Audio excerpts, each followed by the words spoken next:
हे मेरे पुत्र, मेरी आज्ञा को मान और अपनी माता की शिक्षा को ना तज। इनको हृदय में गांठ बांधे रख और अपने गले का हार बना। वह चलते समय तेरी अगुवाई, सोते समय तेरी रक्षा और जागते समय तुझसे बातें करेगी। आज्ञा दीपक है, शिक्षा ज्योति और सिखाने वाले की डांट जीवन का मार्ग है, ताकि तुझको बुरी स्त्री से बचाए और पराई स्त्री की चिकनी चुपड़ी बातों से बचाए। कोई शक नहीं, परमेश्वर दयालु परमेश्वर है, पापों को माफ करने वाला। पर जो बाइबल का वचन है वो पूरा हुए बिना नहीं रहेगा। उसमें यह भी लिखा है, कहता मेरी आज्ञा को मान, गांठ बांध, ताकि तुझे बुरी स्त्री से बचा के रखा जाए। 25 में लिखा, उसकी सुंदरता देखकर अपने मन में उसकी अभिलाषा मत कर। वह तुझे अपने कटाक्ष में फंसाने ना पाए, क्योंकि वैश्यागमन के कारण मनुष्य टुकड़ों का भिखारी हो जाता है और व्यभिचारिणी अनमोल जीवन का शिकार कर लेती है। क्या कोई हो सकता है कि कोई अपनी छाती पे आग रख ले और उसके कपड़े ना जलें? क्या हो सकता है कोई अंगारों पे चले, पांव ना झुलसे? जो पराई स्त्री के पास जाता है उसकी दशा ऐसी है, जो कोई उसे छुएगा वह दंड से ना बचेगा। 32 में लिखा, जो पर स्त्री गमन करता है, यानी पराइयों स्त्रियों के पास जाता है, वह निरा मूर्ख इंसान है, और जो अपने प्राणों का नाश करना चाहता है वो ऐसा करता है। 33 में लिखा, उस व्यक्ति को घायल और बेइज्जत होना पड़ेगा और उसका कलंक कभी ना मिटेगा। जब एक सीएम का बेटा जाता है एक मिशन के नीचे, उसे मालूम है वो अपनी पार्टी का प्रचार करने के लिए जा रहे हैं। उसे पता है उसके फादर ने उसे एक मिशन दिया है और उसकी जिम्मेवारी उसके सिर पे दी है। अब दुश्मन ने क्या किया? दुश्मन ने रास्ते में सुंदर सुंदर लड़कियां बिठाई हुई कि जैसे सीएम का बेटा आए ऐसा डांस करना कि वो प्रचार भूल जाए और तेरी तरफ आ जाए, और उसको फंसा के रखना 10 दिन 5 दिन, और जब डेट निकल जाएगी इलेक्शन की, वोटिंग की, तो तू उसे छोड़ देना। अब जो सीएम का बेटा अगर तो वो बुद्धिमान है, वो शैतान की अपने बैरी की चाल को समझ जाएगा कि नहीं, ये दूसरी पार्टी वालों ने लड़कियां भेजी हैं मुझे डिस्ट्रैक्ट करने के लिए, मुझे आकर्षित करने के लिए, अपने सच्चे मिशन से मुझे भटकाने के लिए। हाँ कि ना? और अगर मैं इस बात को ना समझा तो मैं मारा जाऊंगा। ऐसे ही यीशु मसीह ने आपको भेजा है अपनी जीसस पार्टी का प्रचार करने के लिए, और इसीलिए शैतान पार्टी ने सामने लड़कियां रखी, उसने डिस्ट्रैक्शन रखी आकर्षित करने के लिए, आपको सुंदरता आपके सामने खड़ी और आपको आकर्षित करने के लिए, ताकि आप अपने फादर की पार्टी का प्रचार ना करके उस लड़की के साथ चले जाएं।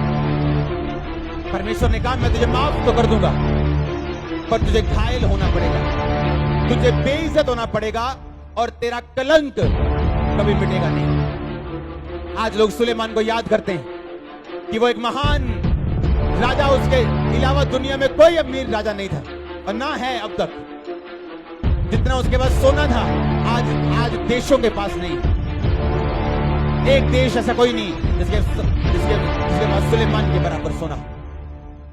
लेकिन आज लोग उसे एक ऐसे व्यक्ति के रूप में भी याद करते हैं जिसने अपनी जिंदगी के अंतिम समय में व्यभिचार किया था।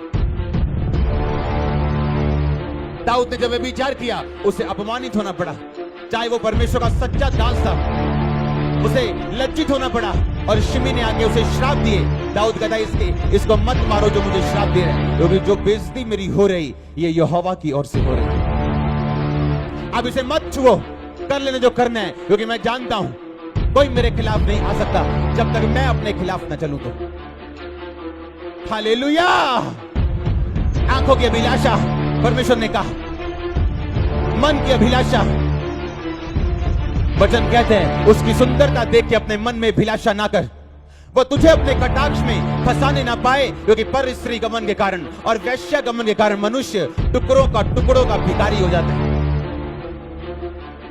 अगर कलीसिया इस बात को समझ जाए कि मैं राजाओं के राजा की संतान हूं, जीसस पार्टी का प्रचार करने के लिए दुनिया में आया हूं, तो शैतान पार्टी दूसरी और लड़कियों को जो शराब को डिस्ट्रैक्शन को बना के खड़ी है, मुझे उनकी ओर ध्यान नहीं देना है, ताकि मेरी पार्टी जीत जाए, क्योंकि ये पार्टी की जीत मेरे ऊपर निर्भर करती है। अगर मैं नहीं बताऊंगा तो कोई जान नहीं पाएगा। हालेलुया। एक मां जो आज व्यभिचार में है और पति के साथ कभी नहीं बनी, उसकी लड़की जब चर्च में आती, सब समझती कि ये हमारे घर में एक श्राप है कि मेरी मां मेरे बाप के साथ कभी नहीं बनी।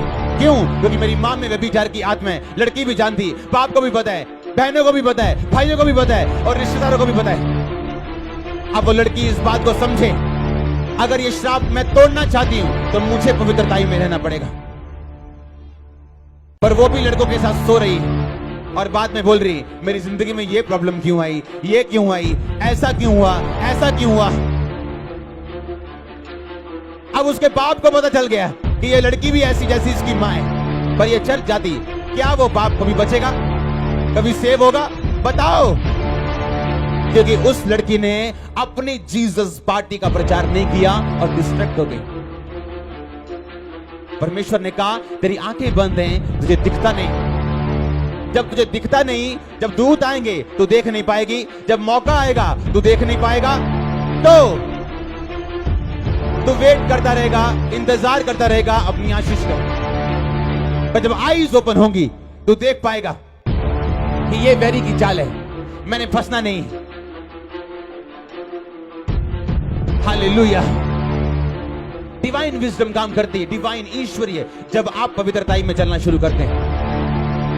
आप अलग काम करते हैं, जो दुनिया नहीं सोच सकती आप सोचते हैं।